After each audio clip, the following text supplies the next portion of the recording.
നീലേശ്വരം പാലക്കാട്ട് ശക്തമായ കാറ്റിലും മഴയിലും മരം കടപുഴകി അംഗൻവാടിക്ക് മുകളിലേക്ക് വീണു. ഇതേ തുടർന്ന് ചുറ്റുമതിലിന്റെ ഭാഗവും പാരപ്പറ്റും തകർന്നു.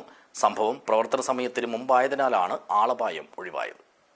This news sponsored by Shobhika weddings, big mall, Kanhangad, Kozhikode, Koyilandy and Kuttiadi. അംഗൻവാടിയിൽ കുട്ടികൾ എത്തുന്നതിന് മുമ്പായാണ് കെട്ടിടത്തിന് മുകളിലേക്ക് മരം കടപുഴകി വീണത്. അതുകൊണ്ട് മാത്രമാണ് ആളപായം ഉൾപ്പെടെയുള്ള ദുരന്തം ഒഴിവായത്. വൈദ്യുതി ലൈനിന് മുകളിലേക്ക് മരം വീണതിനാൽ ഇവിടുത്തെ വൈദ്യുതി വിതരണവും നിലച്ചു. മാത്രമല്ല, അംഗൻവാടിയുടെ ചുറ്റുമതിലിന്റെ ഒരു ഭാഗവും പാരപ്പറ്റും തകർന്നു. വിവരമറിഞ്ഞ ഉടൻ ഓടിയെത്തിയ നാട്ടുകാരും വാർഡ് മെമ്പറും ചേർന്ന് പൊട്ടിവീണ മരം യുദ്ധകാലാടിസ്ഥാനത്തിൽ മുറിച്ചു മാറ്റി. വടക്കേ ചെറുമക്കാവിൻ്റെ അടുത്ത് ഒരു കാവുണ്ട്, വടക്കേ ചെറുമക്കാവ്. കാവിൻ്റെ അവിടെ ഒരു മരം ഭീഷണിയായതുകൊണ്ട് കുട്ടികൾക്കെല്ലാം വലിയ ബുദ്ധിമുട്ട്. അംഗൻവാടിയോടെ നടക്കുന്നുണ്ട്.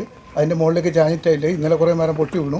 അതിലും JCB കൊണ്ട് മാറ്റിയിട്ടുണ്ട്. ഇത് മുറിക്കാനാവില്ല എന്നിട്ട് ഇങ്ങനെ വിഷമത്തിലായില്ല. ഒന്ന് നിങ്ങൾ എല്ലാവരും ഒരു തീരുമാനം എടുത്തിട്ട് മുന്നോട്ട് കൊണ്ടുപോകണമെന്നാണ് നമ്മുടെ ആഗ്രഹം. തൊട്ടടുത്തുള്ള കാവിലെ മരങ്ങളാണ് പൊട്ടി വീണത്.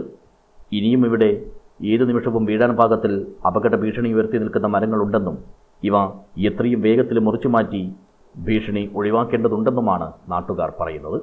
News bureau, Nileshwar.